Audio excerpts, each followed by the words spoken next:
Good evening, folks. Welcome to the podcast. I'm Jade, I'm Kara.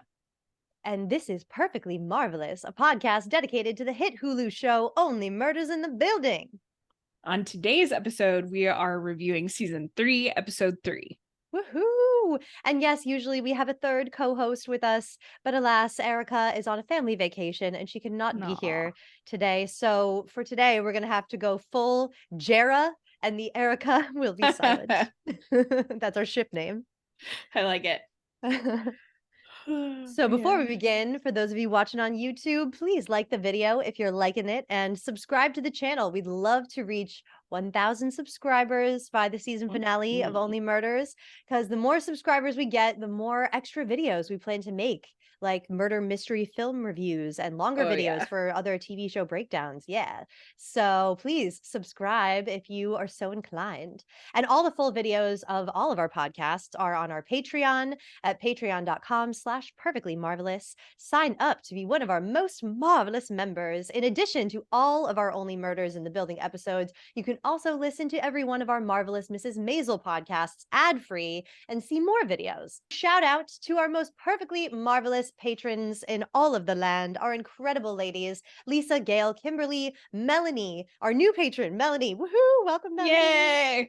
So happy to have you, babe.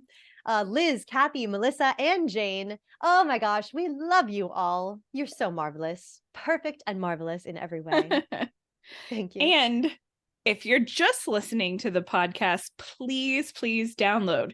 So we can't see the amount of listeners we get. We can only see downloads. So let us know you're there by downloading. Yes, please. Alrighty. Without further ado, let's get this killer review party started. Tits up. Tits up. Rah, rah, yeah. Okay, spoiler warning. If you have not watched all of Only Murders in the Building up to season 3, episode 3, you have been warned.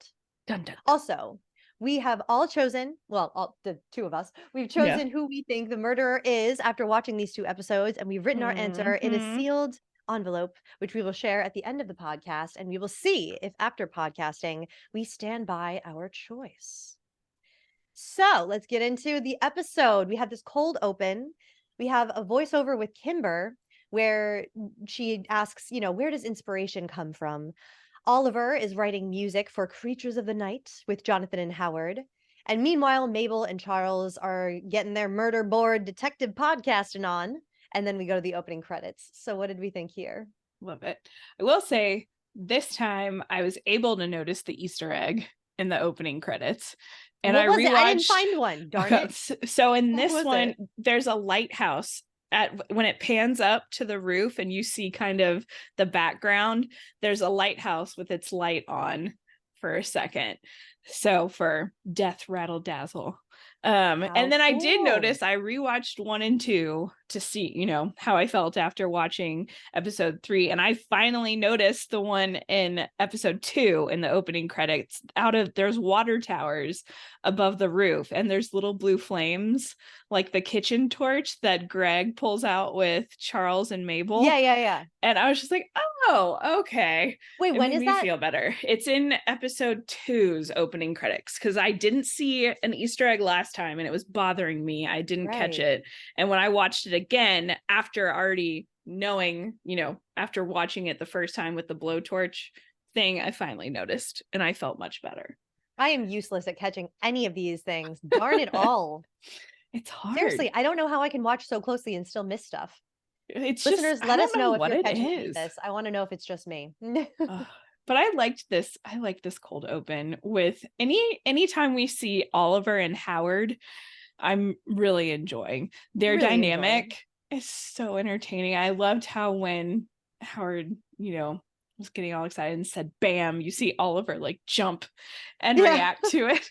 I was like, oh, I love them together. And Creatures of the Night, the first time that I watched this episode, hearing that in the opening, I was like, I want to hear more. It's like, that sounds fun. I know, right? So it was, and I was happy to see Winnie again enjoying her snack. I was like, finally we get a Winnie. Ever. Okay, she's okay. She's alive. Thank you. I got so excited. I was very concerned. Where the fuck was Winnie? I hope we see more Winnie. I would always love to see more Winnie. But I don't know. I loved their kind of upgraded murder board this time, like Yeah. Mabel's brand new renovated apartment and this new chic, like all white murder board on top of it. And their exchange, like Charles and Mabel together, obviously is also fantastic every time. I do like how many of the things we talked about already started to come up in this episode. I know. It made me happy. Mabel really did an excellent job channeling Oliver with Charles. Oh my gosh. Okay, so I gotta play that clip. Oliver. God, I miss him. It's so cute. That's perfect. Wait, okay, tell me where the lighthouse is. Cut. Miss it? Yeah, look. You can see it. Oh, yes, still. lighthouse. There it is. Nice. Wow, So you're good. Sneaky. It's so sneaky. Look at that. We're in the corner there. Because really, you blink, it's right there. But if you blink it, you'll miss it. Yep. But yeah, I had to play that part where Mabel even her mannerisms. I know, she totally nailed Oliver. And just the way Charles was like, oh, I miss him. This is so cute because their thing is that they always, you know, are kidding each other and they're always like ribbing each other and be like, oh, I hate you too. Like, you know, but they love each other. It's so sweet. I love them so much sweetness. Oh, it made me happy. I thought it was really funny too how in the when Oliver was talking about how he wrote 2 musicals in one night in George Plimpton's bathroom, or was it one musical in 2 nights? It's all pretty hazy. The point is, Norman Mailer punched me in the mouth, and when I woke up, I was in Betty Friedan's waterbed. And Howard's just, I love that story. Yep. Just like, yeah, that's pretty heavy. Oh, I mean, the places Oliver has been, you know, God, to live that life. True. Betty Friedan's waterbed. He needs to write a book. I would read it. Seriously, Oliver's memoirs. 100%.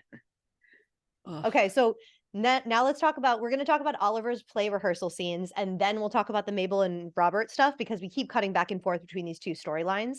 So starting off, the first scene we see, Oliver's play rehearsal, Cliff and Donna come to Oliver's, death razzle dazzle pitch, and they give Oliver 3 days to come up with a showstopper.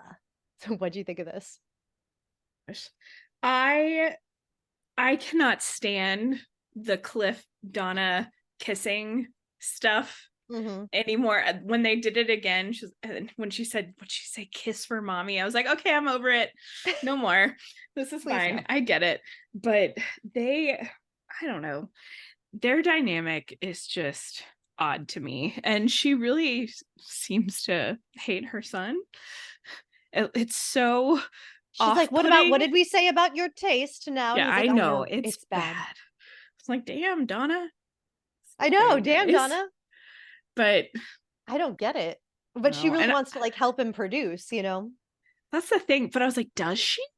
Does she actually want it to succeed? Because having 3 days to come up with a showstopper is mildly outrageous to me. It's like being able to do that in such short time. I don't know if they're actually expecting him to be able to do it. I would assume she's not. Cliff seems overly optimistic.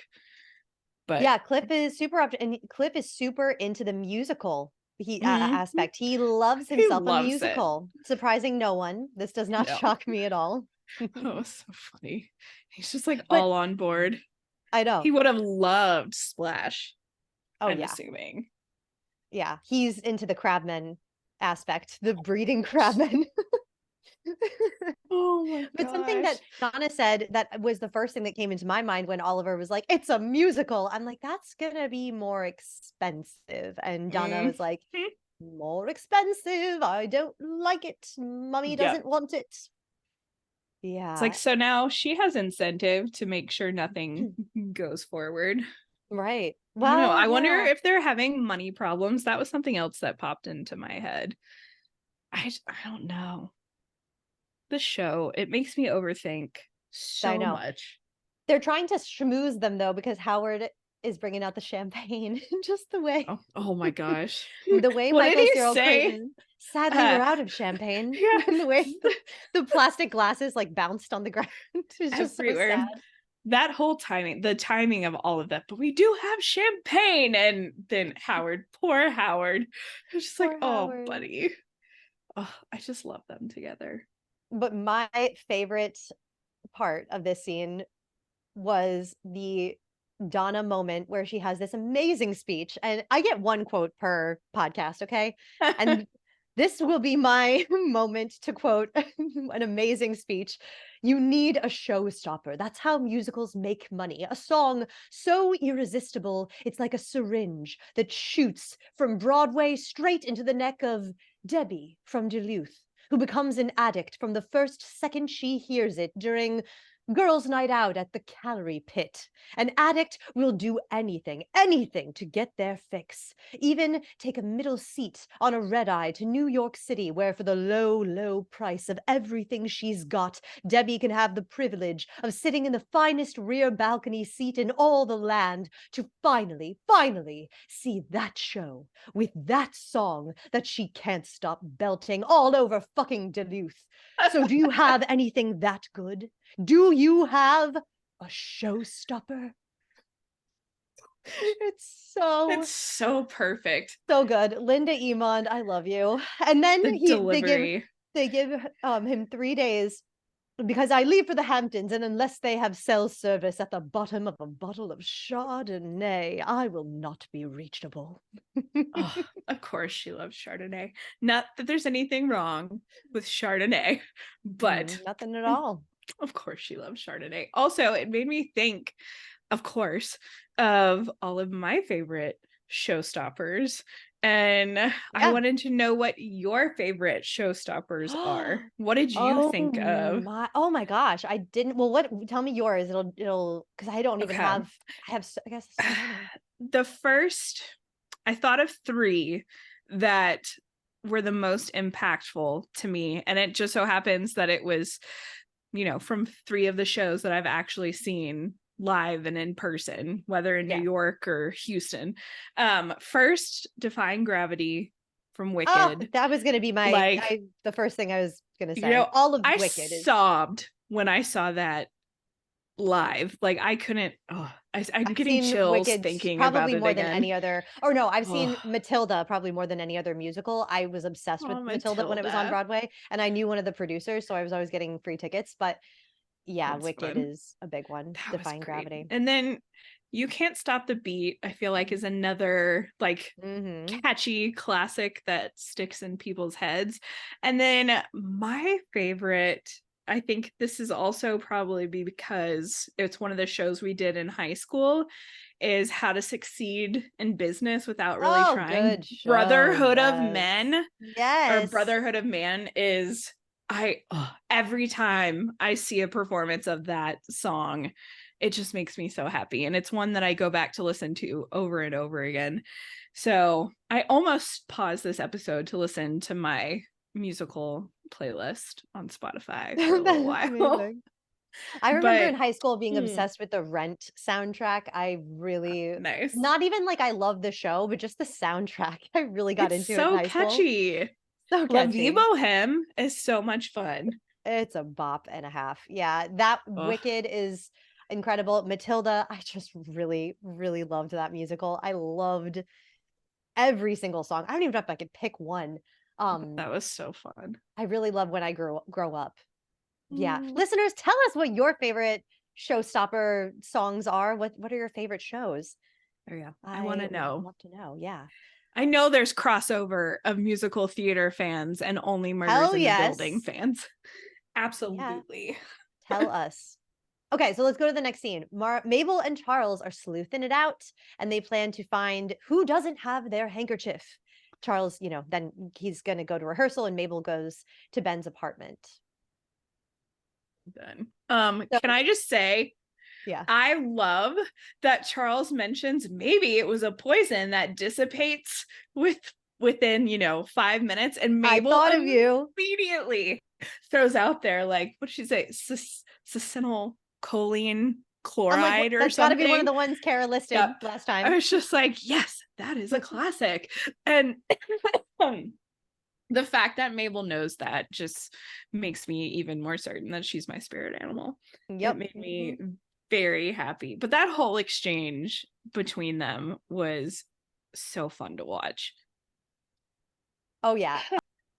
Oh yeah, okay. Another thing I loved about this moment was when they acknowledge another female killer. That's so done. I'm like, okay, Yes. so what does this mean though? Does this mean that they're saying to the audience it won't be another female killer, guys, just so you know, like it's not going to be a female? Or They're are they saying fucking with us. they're fucking with us? Yeah, like what is this? What does it mean? Oh, I know. because I loved it, but I watched this episode the first time immediately after we finished podcasting last time. So our conversation was super fresh in my head. And as soon as they said that, I was like, they're listening to us. Yep. Like, this is so spot on. But it could be either. They could be acknowledging like, yeah, we wouldn't do that again. Or they could just be like fucking with us, knowing full well that it's a female killer. And what if it's, someone that Charles is romantically involved with again? I don't know. This show, I swear. Oh, I have to share one more moment. What were you going to say? Well, I was going to say one of my top most marvelous moments was in this scene. Is it this moment? Hold on, let's see. Find someone who doesn't. Steve Martin, he was killing it this episode. He was so funny. Like, it's so spot on. And I'm still again grinning like an idiot, like I was watching this episode. And I don't know, one thing that I do love about this show is in how they market it is that the trailers and previews do not have the funniest moments of every episode. There are obviously you can't fit them all in because there are so many, but Steve Martin this whole episode trying to be smooth about this handkerchief was some of my favorite acting I think that I've seen from him in a very long time. It was so he's good. Just so charmingly clumsy, and it makes me so happy. Gosh, the way he backed up into that thing, that was a Steve Martin funny. improv moment. That he was just like, oh wait, hey guys, this little nook thing, the way that I can do something with that. I can make that funny. The way he just leans on the pillar. With Charles, I feel like I've seen, and this is probably just me being like a Steve Martin fangirl, essentially. I feel like I have watched him so much in interviews and, podcasts and movies that there are certain times where I almost feel taken out of it because I just see Steve Martin on my screen being Steve Martin instead of Charles.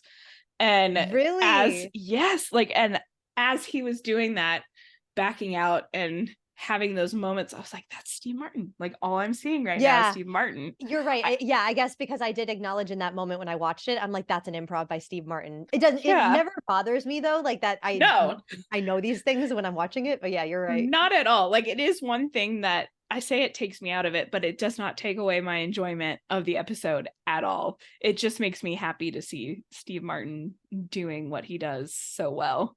Oh. Okay, next funny. part so we biggie. have That's a smalley. All right, so next part, Charles tries to get all the Hankies at rehearsal, where Oliver explains to the cast that they're now doing a musical, and they rehearse singing "The Creatures of the Night." Is it you? Is it true? Of the night. Can't not sing it. And then Loretta she comes in and talks about her audition for the TV drama, and she tells Oliver that the play must have heart, and Loretta just gets it. Oh, Oliver loves her so much. Very much so.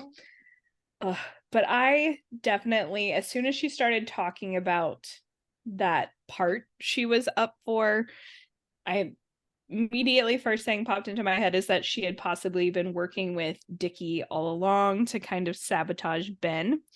And part of it was the way she talked about it and the way she was talking about the limp and just how, kind of passionate she was. I was like, okay, she could kill someone if it meant getting her big break, or if Dickie had promised her that he could make her a star, whatever. That was just fleeting thought in my head. And I don't know. I was like, don't mess with Oliver. Like, don't hurt him. Okay, so let's pause for a moment because you are talking about my most marvelous moment of the episode. I kind of did a Nice. sneaky thing and I couldn't choose between two moments, but they're kind of connected. So I'm just going to count it as one moment. So this is the first moment. And it's probably, if I really had a gun to my head and had to pick the most marvelous moment of this episode or like the show up to this point out of any of the seasons. I mean, this moment, what Meryl Streep is doing in this role, how Oh, amazing she is as to disappear into a role. I completely forget I'm watching Meryl Streep, one of yes. the world's most famous, greatest actor of our time. I forget from here on out, watch what Martin Short is doing here in this moment because they're just watch. Okay. Back here. Oh, This is my favorite moment because it's the moment Oliver falls in love with Loretta. oh gosh, he is gone as Just soon as.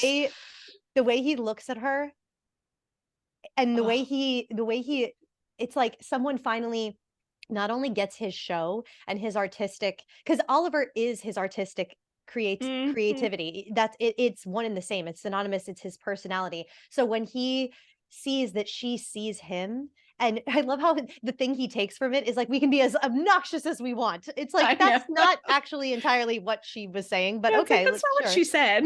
like that, but also Gosh. there's other stuff she's got to say, like you're kind of missing much of the point.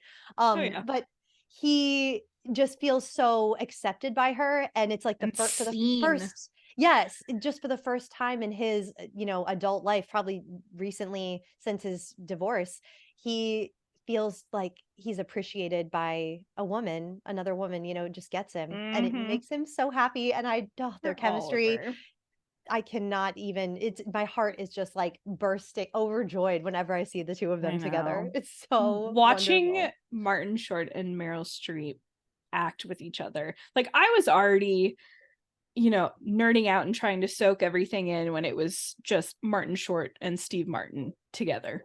But adding Meryl Streep into this mix, I feel spoiled sometimes because it's just so good and compelling. And I really like in that moment, I was just as sucked in as Oliver was because Meryl Streep's way as Loretta of delivering these lines, like I don't know what it is, like it's just so thoughtful, but it also feels kind of calculated to me in a really subtle Okay. way. And Mhm. that's when I was like, oh no, don't hurt him. I was like, please don't hurt him. I But know. ugh, I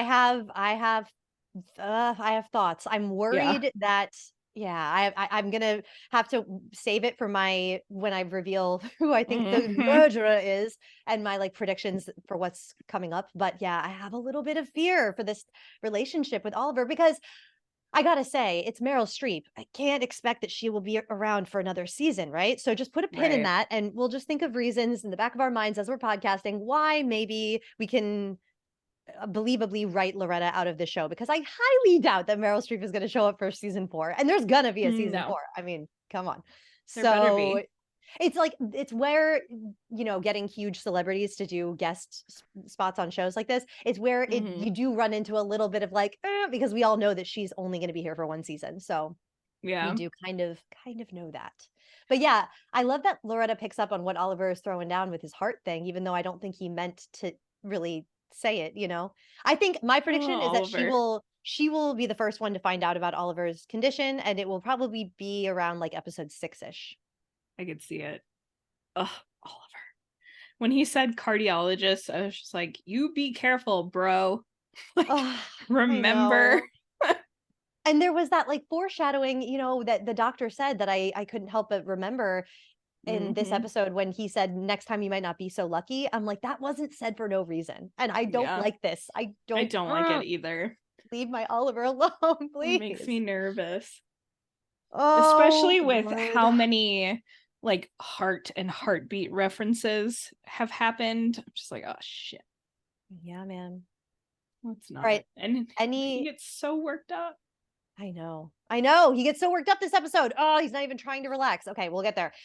What Oh, okay. More Steve Martin amazingness. We're gushing. Sorry, guys. Sorry, not I sorry. If can't. you don't like it, move along. I know. We love Steve Martin and Martin Short and Meryl Yep. Streep here. We love them all. So we're just gonna gush. What if we each got our hankies and just showed them to each other? Them.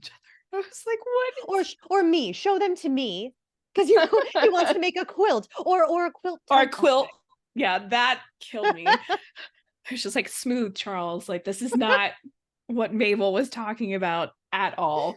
Which is why, like, I know I've seen some chatter. I've tried to stay away from like discussion threads so I don't, pollute my brain and where I think it's going. Yeah. But anytime I see any serious discussion about Charles being the killer, I'm just like, no, like he cannot pull that off.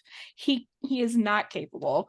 I don't get how people think that Mabel is the killer. Some people are saying Mabel, some people are saying Charles. Yeah, I looked around a couple of places to see just a little bit of what people are saying, not too much. And it was after I took all my notes. So I have like an extra kind of section at the end for like unanswered questions and like other clues and possibilities.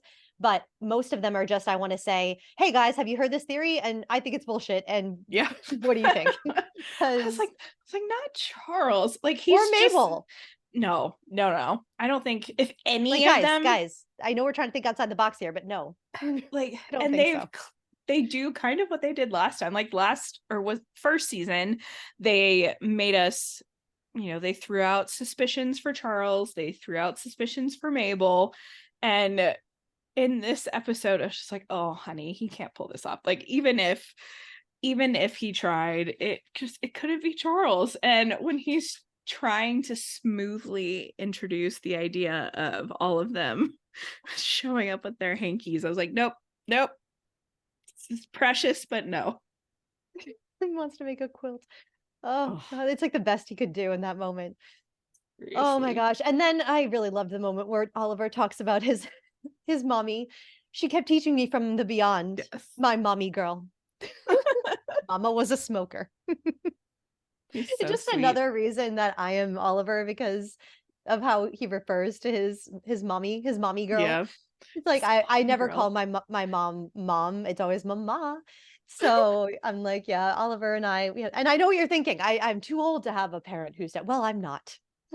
No one's thinking that, Oliver. Well, is this when or was it earlier when he mentioned his dog Tony?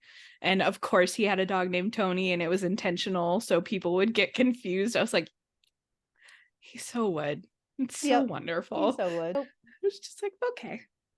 Oh, okay, so now let's get into this next section with Oliver where he's completely panicking and he throws a major tantrum at rehearsal. Oh, that was my second most marvelous moment. Oh, wonderful. Is when he knocks on the door and starts singing like a good neighbor, State Farm is there. And then okay, so let's watch this part. That's Moses Morris. Oh yeah. Yeah, Moses Morris runs sponsorships at State Farm. Howard's just trying to help out. It's like, geez, I cannot understand why Oliver is so dismissive of this. And he's not even trying to relax. He's not even trying to stay calm in any way. No. This is the most worked up I've ever seen Oliver. He doesn't take Howard very seriously. Like, he is there. He's his assistant and kind of, I think, makes Oliver feel a little bit more important. So it's like keeps Bunny. Him around. Remember how much Howard loved Bunny?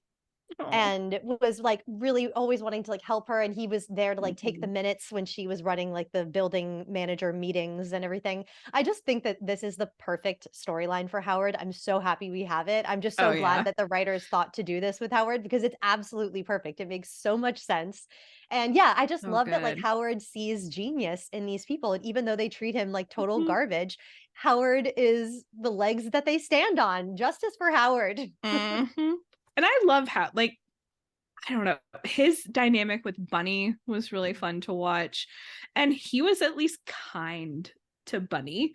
I got so upset that episode where Mabel and Charles and Oliver don't really invite her in when she so clearly wants to be, a part of it. And so it was nice to see Howard at least, standing up for Bunny every now and then and associating with her.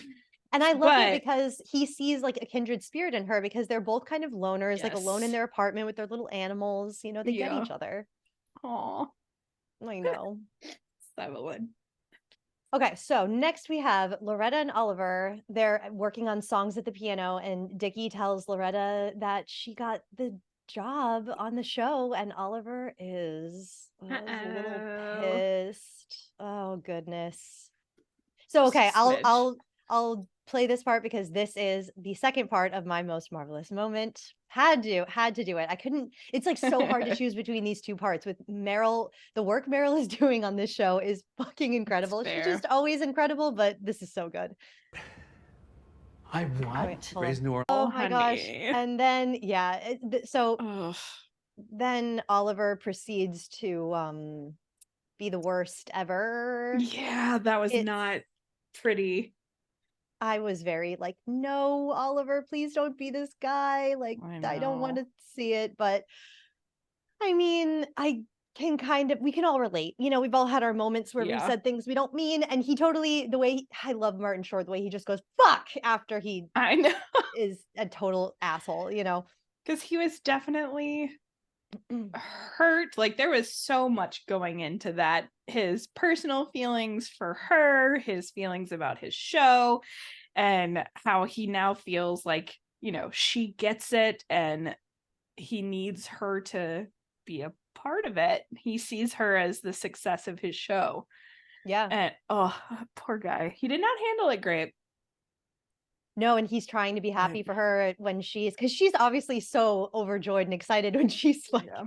I my get a gosh. limp. Yes. That was so funny. That was another moment where I was like, okay, she'd kill someone. Like I could see it. Okay, so remember when Jan would do those kind of things that were just a little off with her kinkiness, and all Yeah. of a sudden she would be a little Whew. like, whoa, like there was a part where she like leaned in and went like rough, you know, like Yeah. Oh you yeah. just never quite know what she's Like, gonna do, and she's a okay. little shifty, and yeah. So Well, I get that sense from Loretta as well. it's hard because, and I can save most of this for later when we talk about predictions and stuff, but there is a particular moment in the season 3 trailer that I was thinking about a lot watching this episode with Loretta and Dickie and Oliver. And it's when Oliver opens that what looks like a journal and sees the picture of, I think it's Ben and Dickie in it, and it looks like a little obsessive. And Wait, in this episode, or no, in the no, trailer it's you're in the talking about? trailer for season 3. And I was thinking I was like, what if he was in Loretta's apartment and that's where he sees this at some point? And so my brain just went Oh, so all I over. can't remember this moment in the trailer. I'm gonna have to go back and look for it. So Yeah. who is it? Oliver opens a journal? Yes. So Oliver is standing, and I watched it again earlier today and I can't remember, nothing rang a bell as to where he was actually standing, but he's standing in what's somebody's home, some room where there are bookshelves, and he starts opening this book and flipping through it, and it comes open to a page where you see a photo of Ben and I believe Dickie. Now I'm Googling it to see if Yeah, there's a still. let's sleuth it out here. So this is the moment. Theater is all about choices. What you share and what you hide. Red Okay. carpet roundup. So it looks like somebody has been compiling, because you can see in the back, like a couple pages at the back, you see Ben Glenroy with a question mark and exclamation mark. So I'm assuming this book is filled with stuff about Ben. And you see, Dickie kind of in the background. And it doesn't look like Greg's apartment. Like I don't think they I don't remember seeing bookshelves or anything like that in Greg's apartment. Yeah, I was gonna say my first thought is that this might be a Greg thing, like a weird obsessive Ben book. And it also it doesn't look like Charles's bookshelves or Oliver's either, because Charles's are those blue kind of modern Yeah. looking ones that are a bit asymmetrical. And I was like, is that Loretta's apartment? So that kept popping up in my head. Yeah, you might be onto something there. And I was like, whether or not it's still a big red herring or what, I was just like, oh, it's odd. I was like, I don't think that's a huge coincidence. Yeah. We shall see. I don't know. Good call, though. Really good interesting. catch. And it looked like Charles in the trailer was also holding a fish in a bag. Yeah, I know. Which I was just like, I don't think we've seen anything like that yet. But there's also in the preview, there's like that white room that we see, and there are fish that show up in there. And so now I'm just like keeping it. I was like, okay, who likes fish? Who has fish? Is that what this is? Like, why the hell is Charles holding a fish? I don't know. We will definitely get more into that when we talk about theories. All I can say is that I don't want this little love fest with Oliver and Loretta to end. Like when she says that line to him when they're sitting at the piano, under all the bombast and the chaos and the breeding crabmen, there's a vulnerability that makes Oliver Putnam special. Like she really sees Oliver, and it's just so sweet. I just love it. Sweet. We all need to be seen, It's true. Oh my gosh, I just thought back to when he yelled, "I discovered you" to her. I was just like, oh no. I was like, don't do that. Don't. And I was glad she stood up to him in that moment. But I was just like, Oliver, shut up. I was like, stop talking. This is not going well for you. And he just kept saying, "You're under contract." It was so cringy. Oh, I wanted it to stop. Yeah. Painful. Okay, so then Charles gets the cast together after rehearsal for like a drink and bitch fest to find out what they really think of Oliver. And who said the line, like there's crabmen and they're breeding, but why? Like whoever said, I think it was Jonathan. That sounds right. The way that line was delivered really made me laugh. That was funny. And of course, they're all questioning Oliver and think he's insane. Yeah, especially Kimber. Oh, Kimber. I don't know how I feel about her. I will say right now, I 100% do not think she is the killer or one of the killers. Oh, no, 100%. Don't think so. But she is definitely selfish and shady. Like, I don't trust her. Typical performer. We're all narcissists, but there's two different kinds of narcissists. There's like narcissists that are really evil and completely unaware of their narcissism. And a narcissist will never admit to being one. But then there's like Oliver, who that's the thing. Like his narcissism is endearing. Yeah, and like I hope that I'm that kind of narcissist because I'm fully aware of how selfish I am, and like I have to be a performer, it's like all about me, and like that's the point. But you got to keep that shit in check, I don't know if Kimber is the nice kind of narcissist. I think that she just might be kind of a bitch. Well, and it is interesting too that like I don't care for her. I really don't. But when Charles brings up bringing their handkerchiefs with them and they can all throw them on the floor in front of Oliver. And she is the first one. Like, she's like, yeah, I'll bring it. And Jonathan and help. Who else is there? Jonathan. It's Jonathan, Kimber, and then I'm blanking. Wait, no, there's four. There's Charles. There's three on the couch, and then Kimber. Ty. It's Ty. Ty, who has no personality yet. That's right. Okay, I feel better now. That's why I forgot. Wow. There's no reason why we would have been able to remember him. No. But Bobo is the only one who doesn't say, like, pipe in and say, yeah, I'll bring my handkerchief. So we get a lot of focus on Kimber not having it, but Bobo didn't say that he had it. Like, good point. Very specifically, he does not pipe up. And I was like, oh, that's kind of weird. And Charles doesn't make note of it. at all. He doesn't register it. And I was just like, Charles, you are the one that's supposed to be paying attention to this shit. Oh my God. You need to notice if someone just sits there in silence and doesn't volunteer. So that stuck with me. Yeah, that's a really good call. It didn't even really stand out to me either. Yeah, because Ty does agree, and so I does thought it Kimber. was going to be a thing. I thought Charles was going to bring it up to Mabel at some point, and then when it never got addressed, I was like, "Are we okay?" Or just gonna not acknowledge that? Yeah, because all of the focus is put on Kimber, which is, so I'm obviously thinking to myself, this is where they want you to focus, so focus elsewhere. And then this is a big old red herring, the whole thing to do with Kimber. Yeah, and her handkerchief. Right. I was just like, okay, so it's not Kimber. Even though later on she's like, maybe I donated it or sold it. I was like, okay. Yeah. That could have happened. She's very adamant about and it doesn't seem to be fake that she's saying she can't feel anything since Ben's death. It doesn't seem to be a lot. Right? I believe her, I believe the character is being honest. Yeah. That's the thing. She seems genuine in that aspect. Yeah. And I don't know.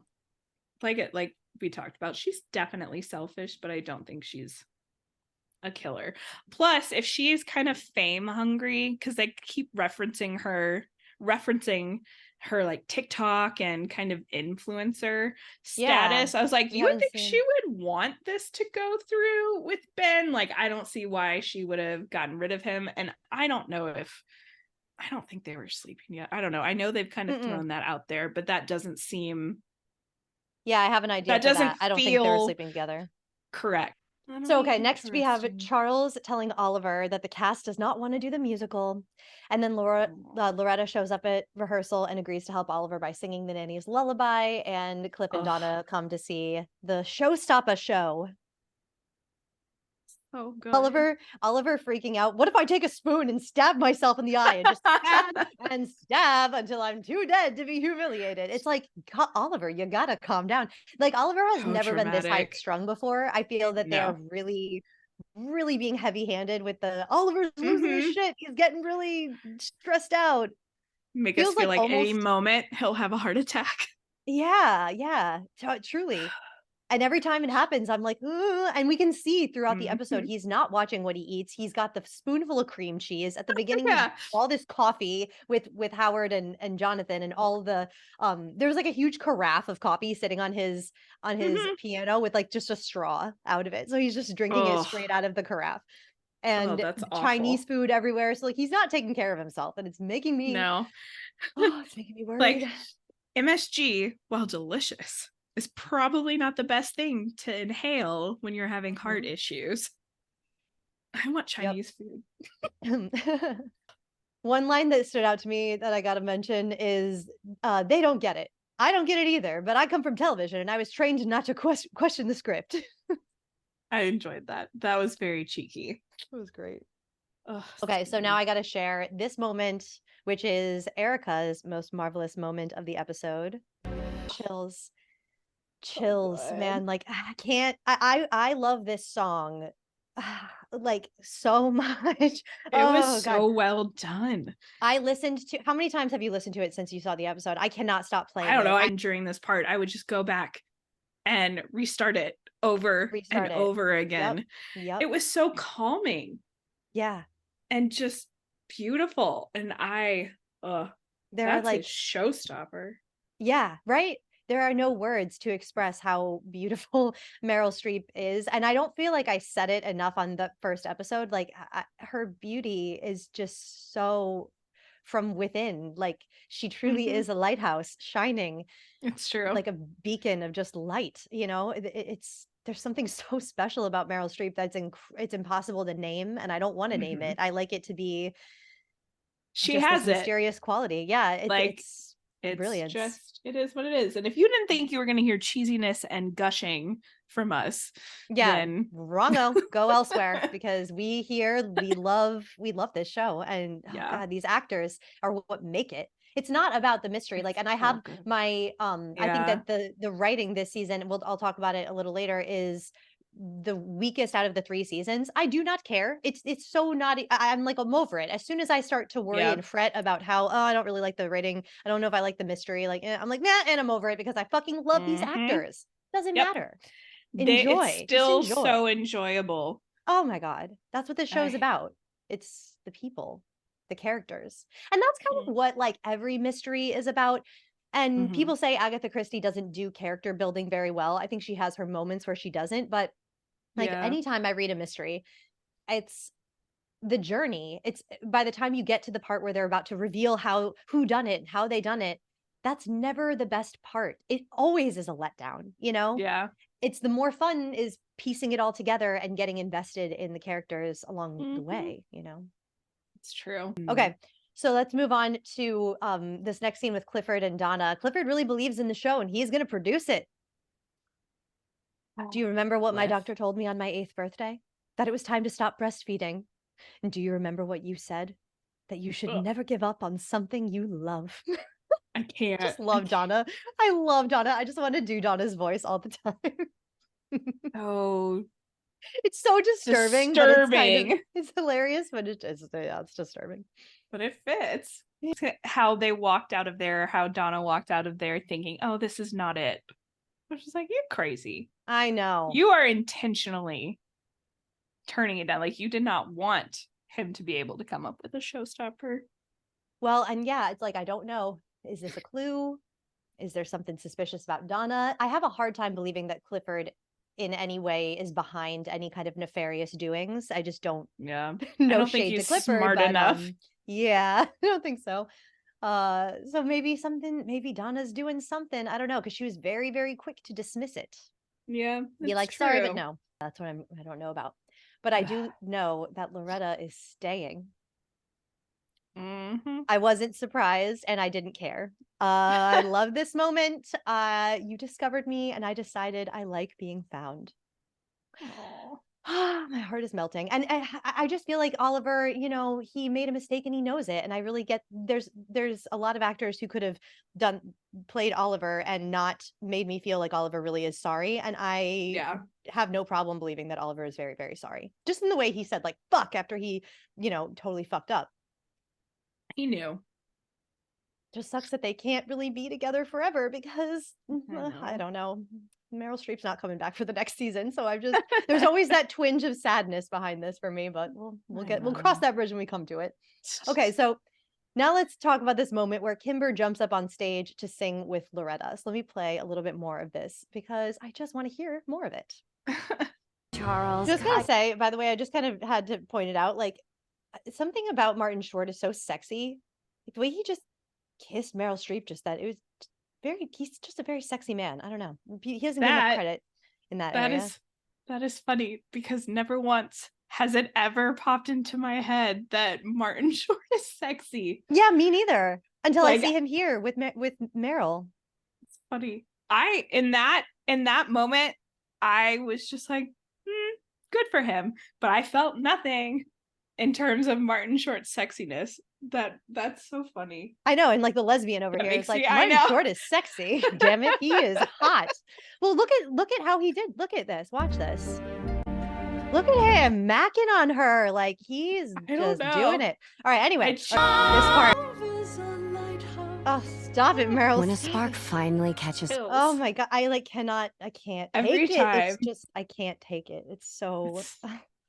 So good. If I could just let myself, I could just sob every time I hear it, you know. That's I think why I love this song so much, because the first time I watched the episode I just started crying and I really needed a good cry in that moment. Sometimes I cry and I don't know why, and this time I knew why, and it's just because of the beauty that was Meryl Streep. I do also love that they respected Ashley Park. I mean, they respected Meryl enough to be like, Ashley, you're behind Meryl. Just get back. Yeah, just slightly behind.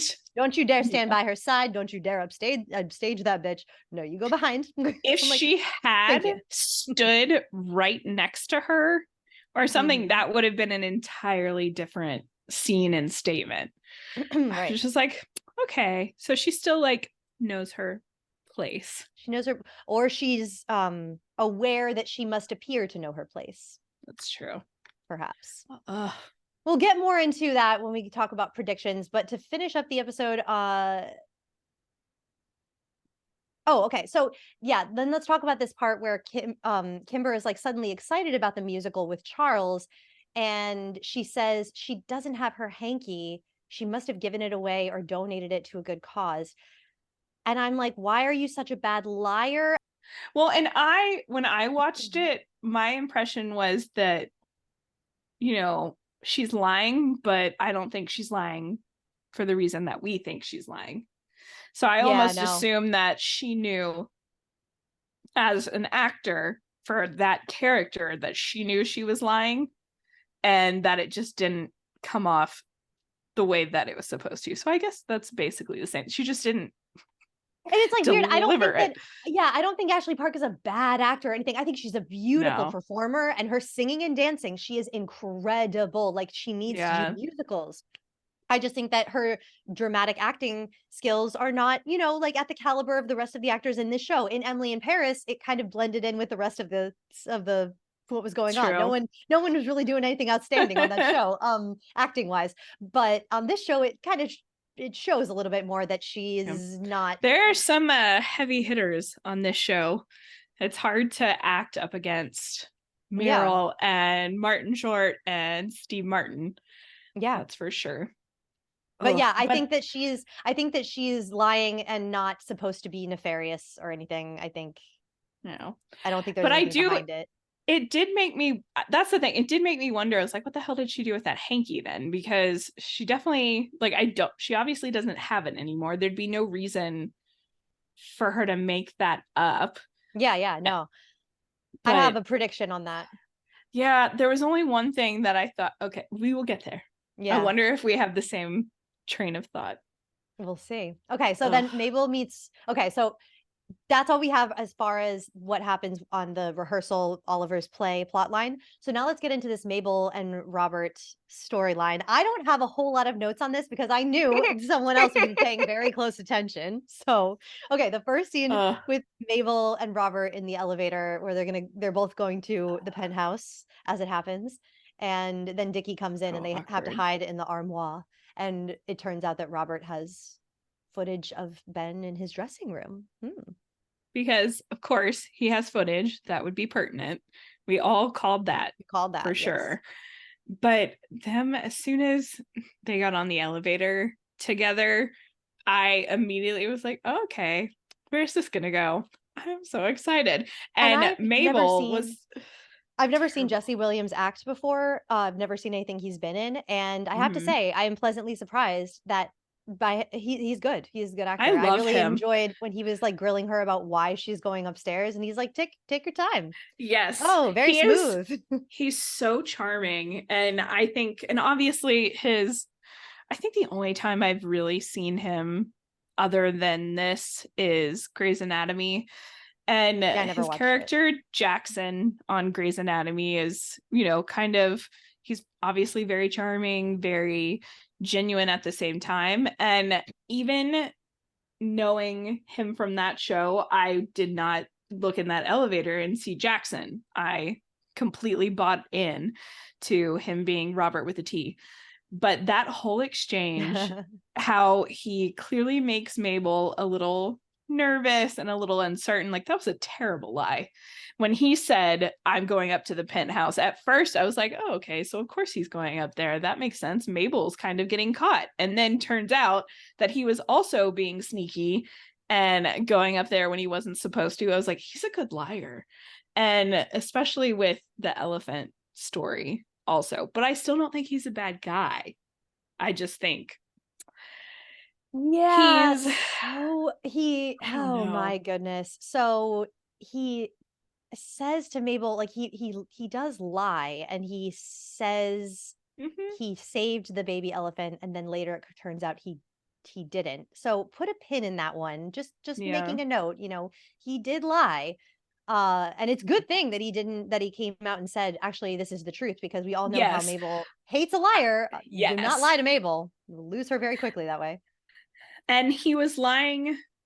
I mean, his lie seemed to be one, yes, to make himself look good to Mabel in that moment, but also for himself. Like, he was talking about what he wished he would have done and how he made the point that, now I'm gonna get down and go help. I was like, okay, so he recognizes it and now is saying, I'm not gonna just stand by this time, essentially saying I want to do what I feel is right and take action. I was like, okay, still don't love that you lied. I'm not gonna forget that, but it made sense to me in the moment.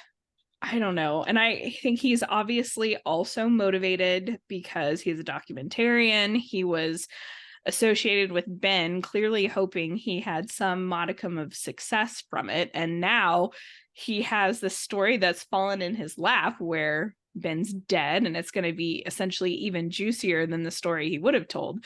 Right. So I don't know. But I was so charmed by him. It's not even funny. When he said, you do you and I'll do me, and then we can both, I was like, do each other. Do each other, yeah. Like, and look, when Dickie walked in and they immediately ran over to the armoire, I was like, okay, I don't hate a forced proximity trope. Like, this is gonna be good. And when he was I don't hate it. No, when they were in that armoire and he was talking in hushed tones and talking to her, I was just like, shit. I was like, okay, he's very attractive. And then when Mabel interrupted him and was like, as much as I love this National Geographic story, I was like, Mabel, shut up. Like, let him keep talking. That was my first reaction. I could listen to him. That was very so funny because in this moment I have written down in my notes literally just, wow, Mabel's so hot. Just reading my notes. That's so funny. That's exactly where my brain goes. Oh, but I was just like, Jesse Williams can keep talking in that hushed tone about saving baby elephants all day. I was like, that would have worked on me 100%, being stuck in there with him and he's talking about saving a baby elephant. Like, you're like, people that are listening can't see, but I love elephants. They're fascinating. I have 2 right next to me, little figurines, and there's more on my bookshelves. And so listening to him talk, I was like, yeah, I would have been gone. I would have been a goner. And I think Mabel is a goner. She's just a little better at hiding it than I would be. Oh yeah. Well, there's this adorable flirtation where like he calls her Margot Madeline, like he calls her and she goes Flaubert. I enjoyed that. And then Tobby. That's Tobby. Like, this is cute. They have chemistry. Like they have great chemistry. I really want to see where it's going. But yeah, let's talk about Dickie. Yes. So yeah, Dickie comes in, throws something. He's very distraught. It looks like an egg. Yeah, Mabel calls it like a cobra egg from a porcelain cobra egg or something from Cobro. So he throws that. He has a phone call and he says, I'll let her know. And yes, hopefully I'll see you there. But then he also does say, like, to himself, God damn it, Ben, why? And then he says, I'm so sorry, Ben. And and he says that after he has thrown that egg and broken, would he break a lamp or a vase or something that was on the table? And I was like, there are so many ways that we could interpret that. Is he saying, God damn it, Ben, like, is he just frustrated because he's dead and maybe he's having to clean up after him at this point? Is he saying, I'm so sorry because he just wrecked stuff in his apartment? Is he saying, I'm so sorry because he had something to do with his death? And I did think it was interesting when he answered the phone and immediately still said, go for Ben instead of go for Dickie. It's like, okay, so that shows also that he was to him. Well, he was in charge of like Ben's phone, Ben's communications and everything. So most likely he was the person who answered the phone. Well, he was. We saw him, I think, hand it to Ben when he leaves the party because he has a phone call. So it's something to think about. Dickie knows something. He's got some information. Interesting. And I'm assuming that his, I'll let her know was, of course, about Loretta getting that part. I think so. Yes. At least I think that's what we were supposed to get from that. But I don't know, it was very interesting. Yeah. To see him up there. We'll let that marinate for a moment. Let's finish Yeah. this last scene because we'll talk more about Dickie in a second. So Mabel then meets Robert at this restaurant because Mabel, like the little sneaky sneak she is, she gets this footage away from Robert. That was good. I mean, Tobert. Wow. I literally just did that. Robert. It's because, okay, every time I keep calling him Robert, I'm sorry. Every time I read the name in my notes, Tobert fucking autocorrects to Robert. So I was like, you know what? I'm just not even going to fight it anymore. Just let it. I just wrote remember. Robert with a T every time because the autocorrect was driving me crazy. Sorry, guys. I keep saying Robert. I'm sure I've said it a million times already. I apologize. Okay. So Mabel meets Tobert at a restaurant to get this password so we can see the footage. And the first thing I said out loud was, "Did you try Theo?" Because why? Can someone answer the question for me? Why was that password Theo? I just don't ever think we'll know. So what else did you think? Robert tells, Flaubert. Oh my God, I just did it twice. Tobert. I was proud of Mabel for swiping that from him. I was just like, good job. Don't let this go. Do you think? Yeah, go ahead. I don't know. I also had the thought that, I know she sees him as useful because obviously he has that camera footage and that would be great for the podcast and for them just solving the murder in general. But I don't think I had a thought too, like a thought process, like, did he intentionally leave it that wide open for her to get it? But I don't think so. That was gonna be my okay. We're gonna talk about it in a second. So then we see on the footage someone came into Ben's dressing room, and he says go. Oh no, he tells the person to go, and then he says no, you're just gonna sit there acting all sweet. I want you so fucking bad, but you're going to ruin my career, and I'm gonna like it. But did we see, and here's the thing, were we shown a door opening or a sound or anything like that? Because I don't think so. Nope. And this might be the crazy talking, but when I first heard him saying those things, like what you just read out, I was like, he could totally be talking to Cookies. Like, he's eccentric. And the way he said, no, like, you're not supposed to be here. Go. Kara, like, you're not gonna go, Kara. are you? Like, you're just gonna sit there acting all sweet. And we both know you're bad. I know. Okay, ladies and gentlemen, Kara just won the prize. No. I read a lot of mysteries.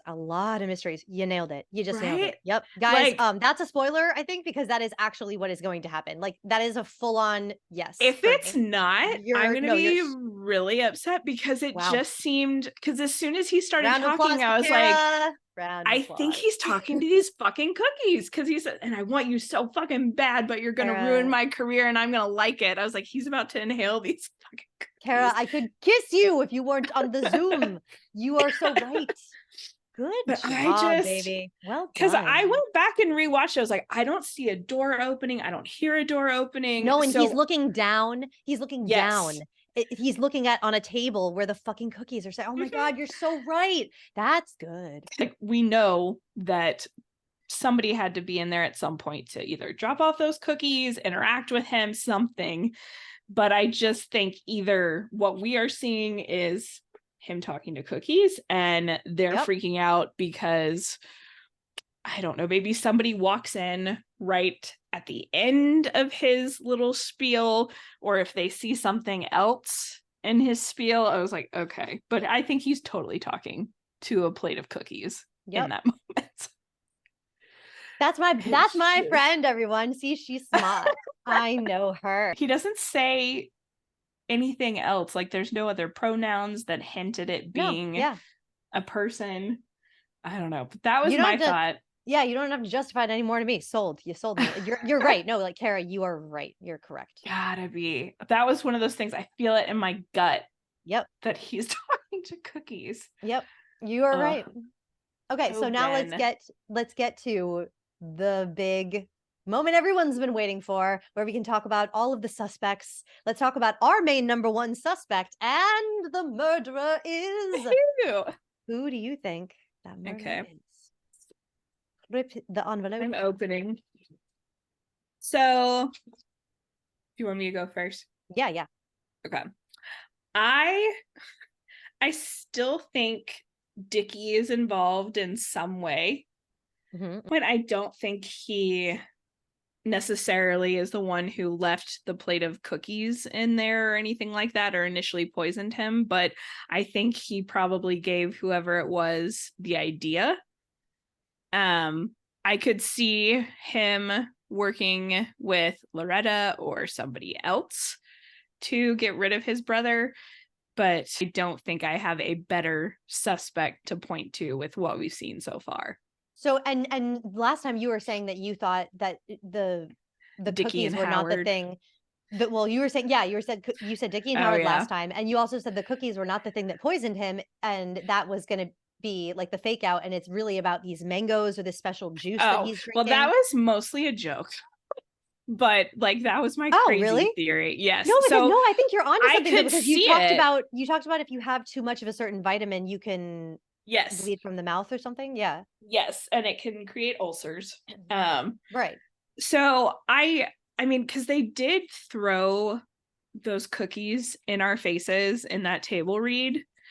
So I could see it being, a red herring or something like that. But I don't know, I think the cookies are involved, but whether it was a red herring or, because the mango thing with the stage manager just doesn't make sense to me. I was like, that is so random to throw out there, but I don't know. I think Dickie is still my primary suspect.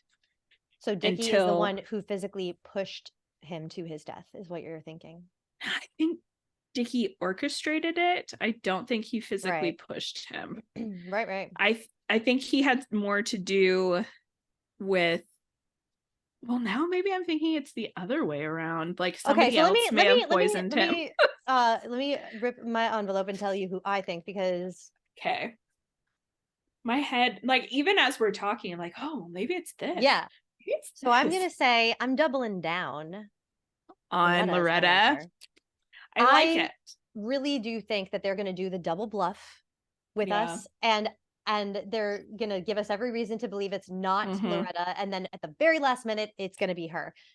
That's what you get Meryl Streep for, ladies and gentlemen. And I can see it. I feel like they want us to think it's too obvious, and so of course it can't be her. It's too obvious, yes. So, but what you're saying though, I wanted to put on my paper, like, with the help of Dickie, I totally am with you in thinking that Dickie had so much to do, because he was the closest person to Ben, next to Taubert, not Flubbert.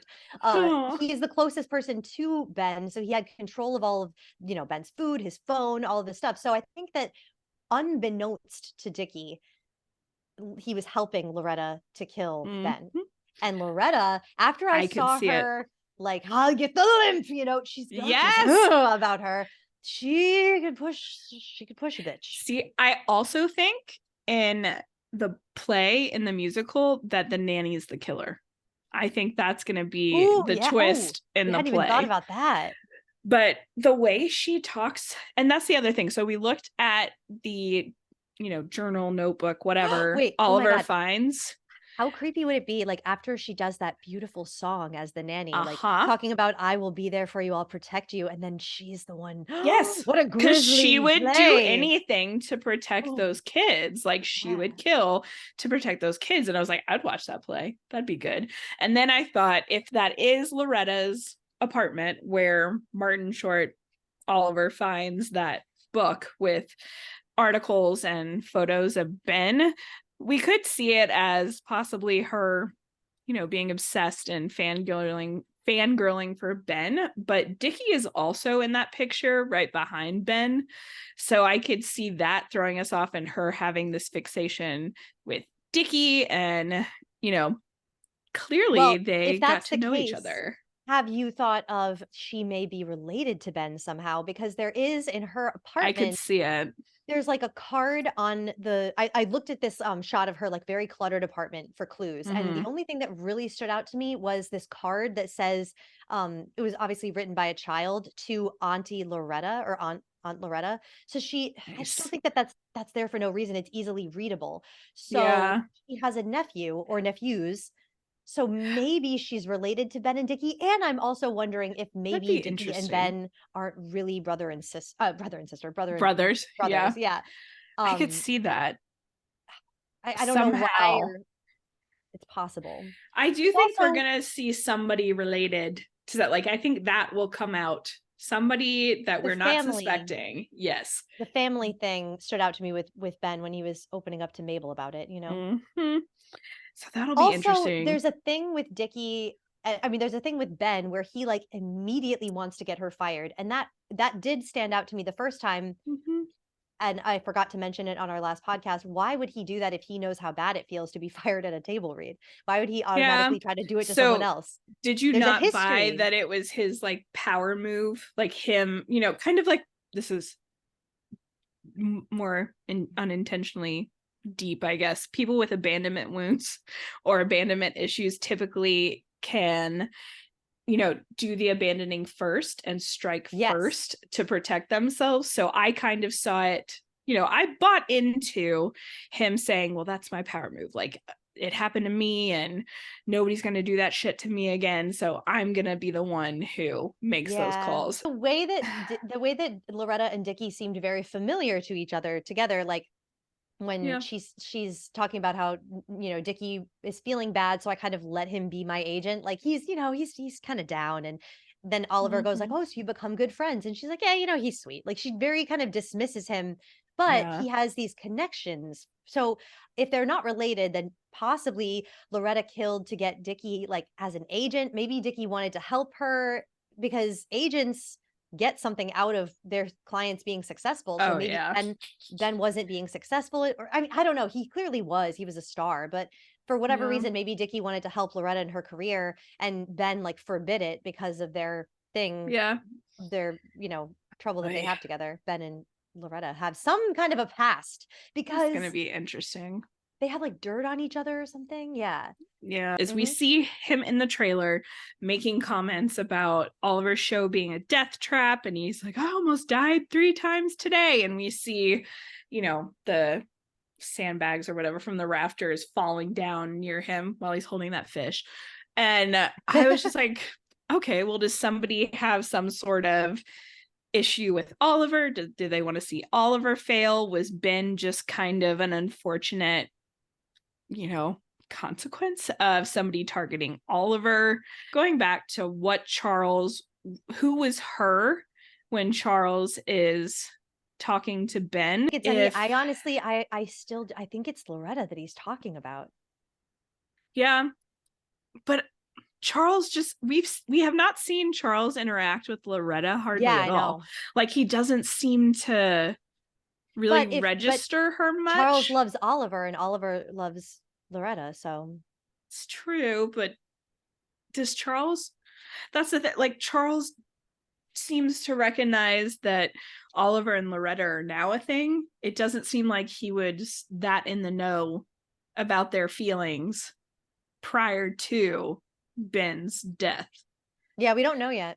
Okay, so what about this whole Robert theory though? Because he's got the most evidence against him in my mind at this point. They're really pushing us to think. I mean, I don't know though. Maybe they're not. To me, it seems like they really want us to suspect Robert. Also, he's a guy, so there's that. Like that he has going for him. He could be the murderer just because he's male.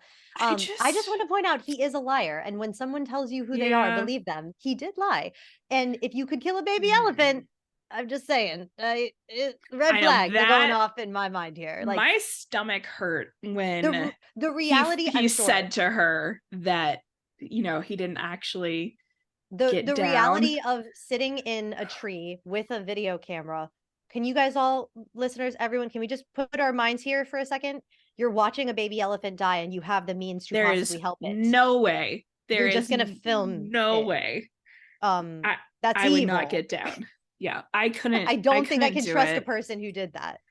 And that's entirely different than, nature documentarians that, I don't know, are capturing a lion, taking down a freaking gazelle or antelope. Right, or you can't help. That is different. Stay out of it. Yeah, don't go into that mess. Baby elephant. Like, we know he will do anything it takes essentially to get the shot and put his craft first. Yeah. I don't There's know. there's also something that he says Ben ripped the camera away from him. Oh yeah. And that stood out to me the second time I watched it because I'm like, oh, why would he rip a camera out of your hands unless you were doing something bad, unless you were in an argument or something, you know? I think it's possible that he exacerbated things. I just don't think he intentionally killed Ben. And I don't know, because he also seems to want to point to Greg being the killer. Like, he's already all in with that. Yeah, he was way too quick to believe it. But then he seems okay with Mabel opening it up and investigating further by the end. And if he's guilty, then he could have more control of the situation in their investigation. So I don't know. Call is coming from inside the house. I don't think he's No, I don't. the killer. I don't think he is either. I hope he's not. I don't know. I just want it. I think that in my mind, be. I'm very, very wishfully thinking. I just really want to see Meryl Streep be the killer. I know. If we're so stuck on it not being her, then it would subvert everybody's expectations for it to be her. And what is it? What episode is it where they say it's always who you most medium suspect. Yeah, it's never who you most suspect or who you least suspect. So who do we most medium suspect? And the favorite theory that I've come across so far is that nobody killed him. I did hear that too. Yeah.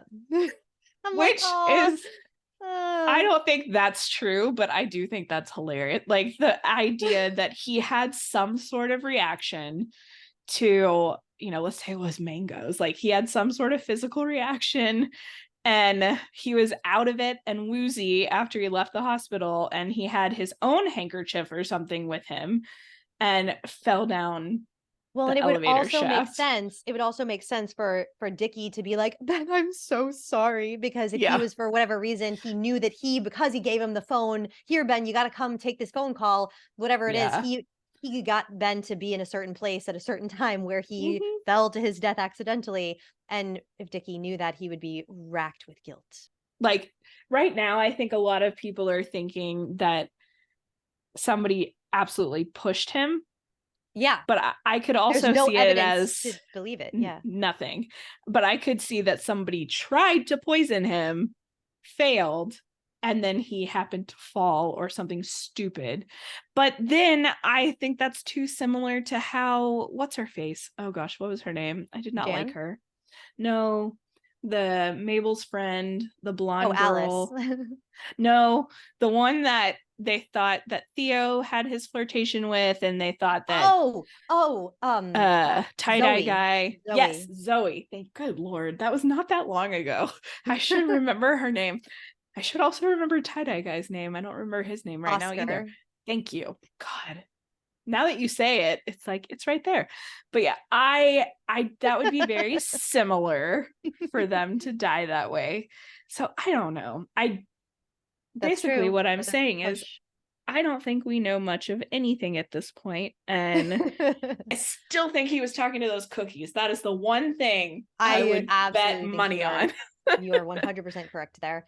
So if we're going with thinking that Loretta is the killer, that means she's possibly faking her flirtation with Oliver, which just makes my heart sad. But I know. I did look up. I looked up the synopsis of No Strings, the musical, because I don't know anything about it.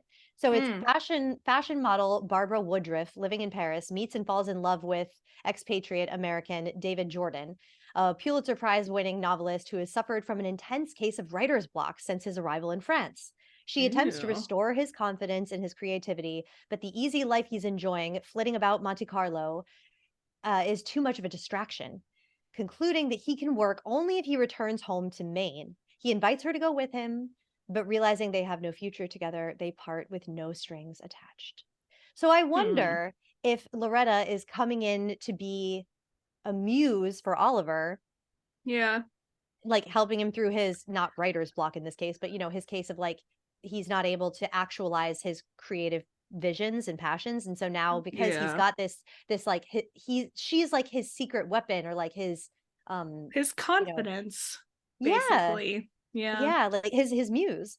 So I wonder if that's gonna be the synopsis, Oliver. synopsis of their relationship, of the Oliver Loretta thing, is kind of no strings, That would be so what sad. happens to them. I hope that's more of what it is, and it's not Loretta faking being into Oliver, because that I would just be know. so sad. Well, and then I Um, thought, like, Donna and Cliff, if they wanted, it's mainly Donna, like, the fact if they tried to make him sick enough or make it seem like somebody was attempting to kill him, that the publicity around their murder mystery play would skyrocket and make them more money, and then somebody else takes advantage of it and kills him in the elevator. That was the only other theory that popped into my head at this point. Donna, just don't know about Donna. She's the only other person that I'm like really suspicious of, because we just don't know anything about her. We don't know much about Kimber, but I'm not suspicious of her. Yeah, something about Donna. Or I guess this is an unanswered question, but it's something that hasn't even been brought up yet. So it's kind of a new thought. Why does Mabel record Ben, do you think, at the party when? Oh Because yeah, and if there's no podcast, if he's alive, there's no podcast. So why record him? That's something that stood out to me when I rewatched that episode.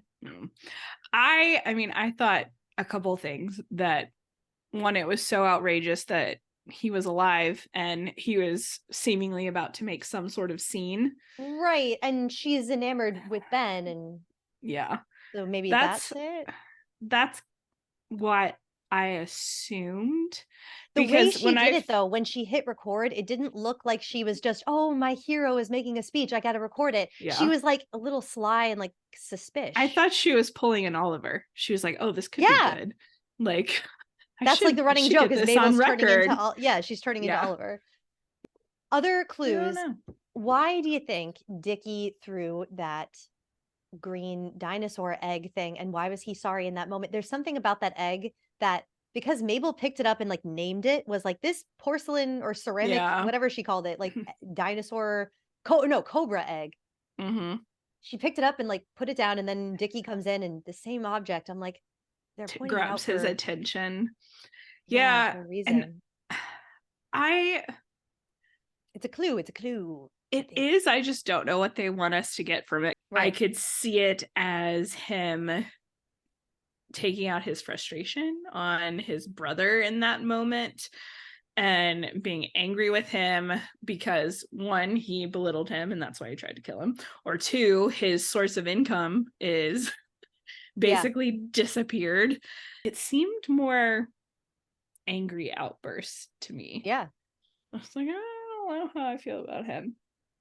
Yeah, I definitely think Dickie knows something, and he was involved in what happened to Ben somehow. I just am not exactly sure how, but I think that he unknowingly or without premeditating or anything, it was an accident and he feels somehow responsible. There's one other thing, this handkerchief business.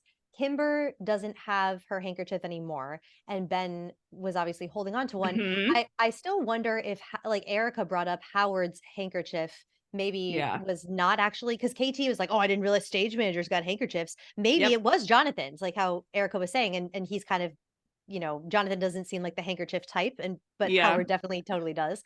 So maybe Howard was it was given to him by Jonathan, and so it's possible that could be Howard's handkerchief. It's also possible that it is Kimber's handkerchief, and Kimber doesn't know how it got stolen from her. That was the feeling I thought that Ashley too. Clark.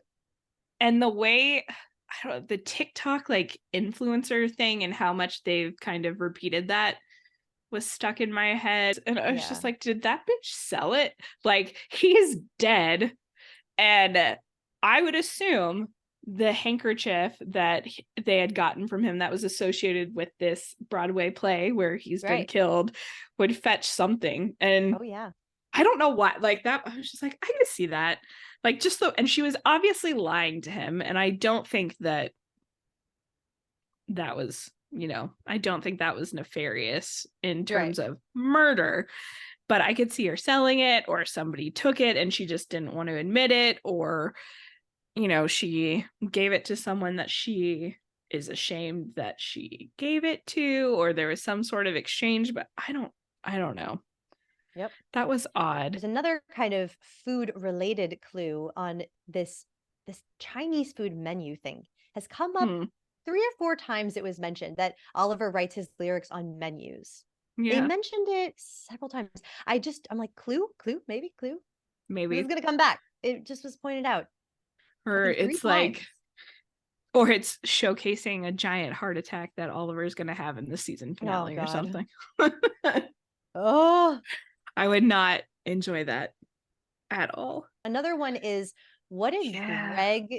Greg was at the apartment that night when, to get clues and collectibles. What did Greg potentially see something? I need more information from I Greg. think he did. I think we're going to see either a visit to Greg in jail, or he'll get out. At his job. They mentioned he works at a steak restaurant or something, and I wonder if that's because it was like a frequent place that Ben would go. But I think he absolutely knows more with how much he stalked him and paid attention to him. Right. I think he definitely knows more. And I still after you mentioned Charles and who the her is, I don't know, the way he was talking, I feel like he was so protective. It has to be someone he really, really cares about. I don't know. Now I want to rewatch it. I don't know. I don't think it's gonna help you, babe. I rewatched it so many times. He doesn't give anything. He's trying to be really stoic in the moment, But I do think that he knows. Okay, so it's like, in my mind, Loretta has something on Ben. I don't know what, but something, and that's maybe why he needed to get her out of rehearsal, get her out of the play. She's a stinkeroonie. Make her go away. Then Ben has done something, and Charles is aware of it, so he's got some kind of dirt on him. Something. I know what you did. What could it possibly be? Do you have any ideas for that? Like, what does Charles know that Ben did? Because he says, stay away from her, be smart. And then he goes, why? What are you going to do? So meaning no, I'm going to do what I want. You can't do anything about it. And then he goes, Ben, I know what you did. So it's like, he doesn't say, Ben, don't forget, or Ben, remember. He's like telling him for the first time in the moment, I know. What does he know? I honestly have no clue. I think it's something to do with his past with Loretta. I really do. Now I want to devour the next episode. The rest of the episode. Yeah, I cannot wait to watch it. Okay, well, is there anything else we can talk about?